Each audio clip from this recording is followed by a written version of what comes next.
आज हम नीरीज़ में लोकोमोशन पढ़ेंगे। नीरीज़ एक यू शेप के आकार के ट्यूब में रहती है और वो अपने पैरापोडिया के सहायता से पानी में एक करंट क्रिएट करती है, जिससे फूड आइटम्स उसके बिल में या बरों में आते हैं और इसी प्रकार से जो वेस्ट मटेरियल है वो बाहर निकल जाते हैं। इसके अलावा क्योंकि नीरीज़ कार्निवोरस होती है, मांसाहारी होती है, तो इसलिए वो पानी में तैरती है अपने शिकार को ढूंढने के लिए, और ब्रीडिंग सीज़न में रिप्रोडक्टिव पर्पसेस के लिए भी वो पानी में तैरती है। नीरीज़ में दो प्रकार के लोकोमोशन देखे गए हैं।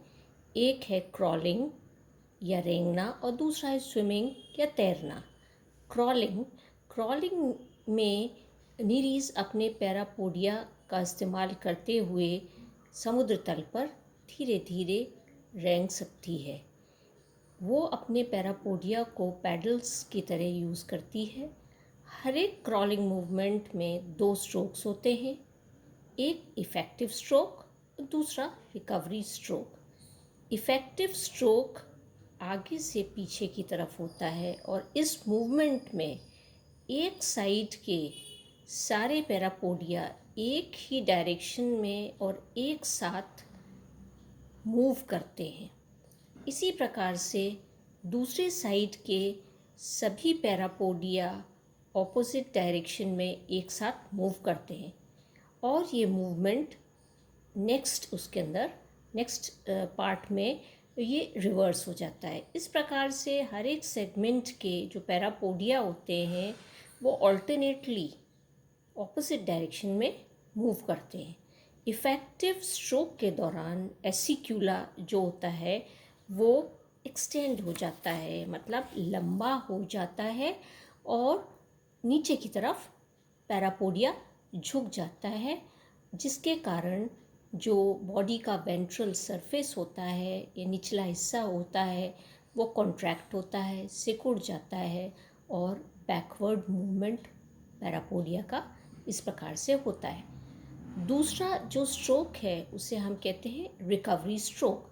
ये स्ट्रोक पीछे से आगे की तरफ होता है और रिकवरी स्ट्रोक के दौरान जो एसिक्यूला होता है वो रिट्रैक्ट हो जाता है। रिट्रैक्ट का मतलब होता है सिकुड़ जाता है और इससे पैरापोडिया ऊपर की तरफ उठ जाता है और पीछे से आगे की तरफ मूवमेंट होता है। जैसा कि हम ये जो चित्र है इसमें हम देख सकते हैं कि ये मैंने कुछ सेगमेंट्स बनाए, इसमें देख रहे हैं फ्रंट टू बैक मूवमेंट, जो कि हम जो इफ़ेक्टिव स्ट्रोक में देखते हैं, और दूसरा है बैक टू फ्रंट, जो कि हम रिकवरी स्ट्रोक में देख सकते हैं।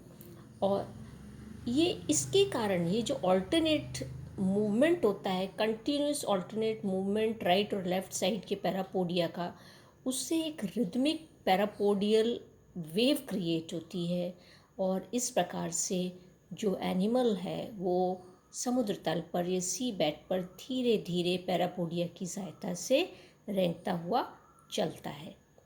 दूसरा मूवमेंट जो है वो है स्विमिंग।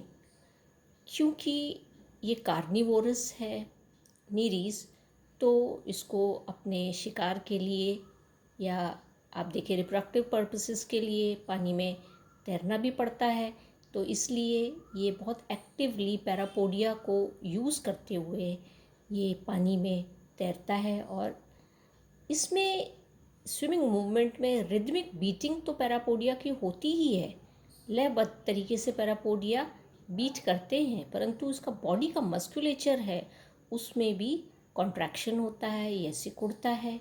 और जो लॉन्जिट्यूडनल मसल्स होती हैं एक साइड की, जब पैरापोडिया की सिकुड़ती हैं तो फॉरवर्ड मूवमेंट होता है, और जब लॉन्जिट्यूडनल मसल्स जो होती हैं वो रिलैक्स होती हैं, अपनी पोजीशन में आ जाती हैं, तो पैरापोडियल मूवमेंट बैकवर्ड होता है, पीछे की तरफ होता है। मूवमेंट जो पैरापोडिया का होता है वो ओब्लीक मसल्स और पैरापोडियल मसल्स और सीलोविक फ्लूइड जो होता है उससे भी रेगुलेट होता है। जो पैरापोडियल स्पेस होती है या पैरापोडियम की जो खाली जगह होती है उसमें सीलोमिक फ्लूइड भर जाता है।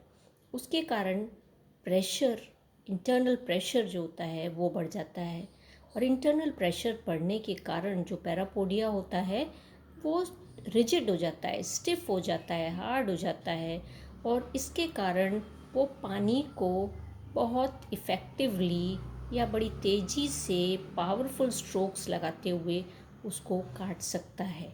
तो आज हमने यहाँ पर नीरीज़ में पैरापोडियल लोकोमोशन पढ़ा है। नेक्स्ट क्लास में हम पीडल लोकोमोशन पढ़ेंगे, जो कि हम मोलस्का में और इकाइनोडर्मेटा में हम देख सकते हैं।